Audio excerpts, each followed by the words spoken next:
मैंने तुम्हें सिर्फ इसलिए जाने दिया क्योंकि तुम यही चाहती थी, ना कि इसलिए क्योंकि मैं चाहता था। मैंने कभी भी तुम्हें छोड़ना नहीं चाहा, लेकिन मुझे पता था कि यही तुम्हें चाहिए था, यही तुमने मुझसे कहा था। मेरा दिल बहुत दुखा जब मैंने ये फैसला लिया, क्योंकि ये वो नहीं था जो मैं चाहता था।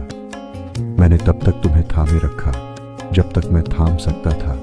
उम्मीद करता रहा कि सब बदल जाएगा, कि तुम रुकना चाहोगी, लेकिन आखिर में मुझे तुम्हारी इच्छा का सम्मान करना पड़ा, चाहे इससे मेरा दिल टूट गया। मैंने तुम्हें इसलिए जाने दिया क्योंकि मैं तुमसे इतना प्यार करता था कि तुम्हें वो आज़ादी देना चाहता था जो तुम चाहती थी, चाहे इसका मतलब तुम्हें खो देना ही क्यों ना हो। ये आसान नहीं था और आज भी नहीं है, लेकिन मुझे उम्मीद है कि जहां कहीं भी तुम हो, तुम्हें वो सुकून और खुशी मिल गई हो जिसकी तुम तलाश में थी।